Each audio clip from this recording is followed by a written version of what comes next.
Hey, what's up everyone? It's me Jordan and welcome to another video. Today we're going to be talking a little bit about Overwatch. Now the Game of the Year nominees were about 2 weeks ago now I think, and the 5 games that are up for it are Doom, Inside, Titanfall 2, Overwatch and Uncharted 4.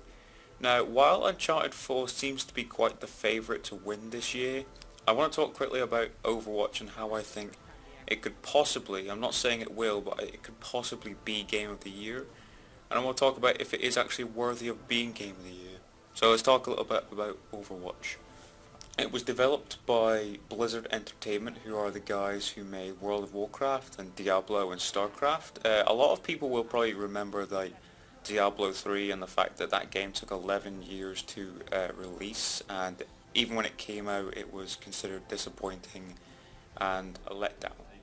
So when Blizzard Entertainment announced that they were going to be working on a FPS game, even though they were working on a game called Titan, which had been in development for I think 7 years, and then in 2014 they announced it was being cancelled because of I think development issues and the fact that it was being held back too many times. So the game was then revived, but they made Overwatch. And I think a lot of people had a lot of doubts and concerns about Blizzard Entertainment making an FPS game because when you've kind of been doing nothing more than MMO online multiplayers, going to a first-person shooter is a little bit different than that. So I think a lot of people had a lot of concerns and they were fairly keeping their eye on how this game would play out. And then the game came out on the 23rd of May 2016 and it blew a lot of reviews up, positive reviews, and in 5 months the game sold 20 million copies. As far as I know, I cannot find anything on the internet that gives us any details on the monthly active population. 20 million copies is a massive success. Usually I think Call of Duty, which ends up being almost the best selling game every year, they usually sell around 25 million copies to 30 million copies. So 20 million for a game that a lot of people had doubts about was very surprising and very successful for them. So as I was saying, Uncharted seems to be the biggest favourite going into this year. But a lot of people have said that,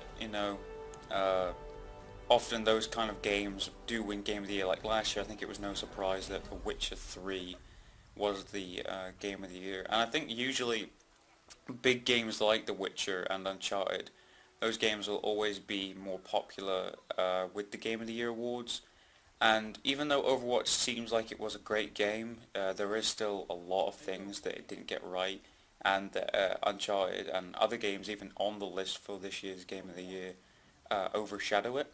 My personal experience with Overwatch anyway is that it's a very fun game. It's a very well balanced game. Each of the heroes has got their own pros and cons, and it encourages teamwork even when you're not in a party. You're playing when you're selecting your hero, it will inform you if you are if you haven't got quite a fleshed out team selection. If you haven't got any tank heroes, if you haven't got any healers, all that stuff. As I was saying about the problems that Overwatch had, it did have problems such as lack of content. I think that was one of the main issues.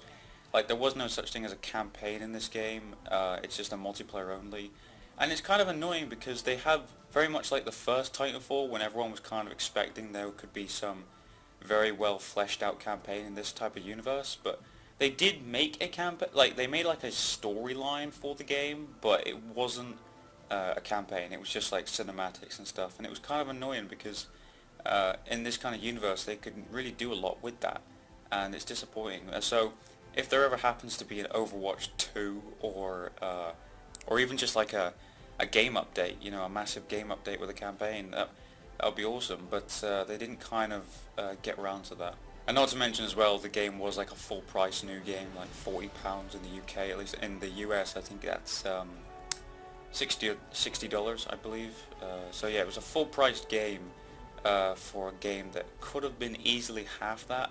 So my personal opinion on Overwatch being Game of the Year, I do not think it's going to happen, but some people have said that could be a possibility, and people have countered that saying, man, you're just talking absolute crap there.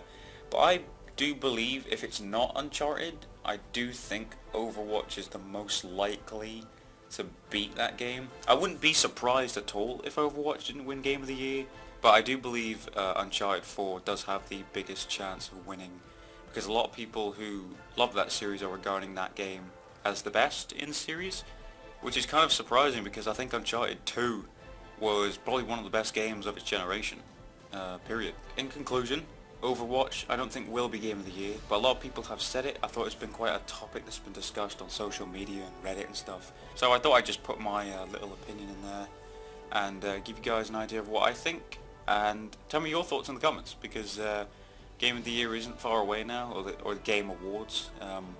My personal opinion, Uncharted 4 will win, but don't be surprised if Overwatch does, because I think Blizzard have fairly surprised a lot of us with their first-person shooter game, which a lot of people before this game came out didn't believe they could get right, but they somehow did. So yeah, tell me your thoughts in the comments, leave a like if you enjoyed the video, take care of yourselves, I'll see you later.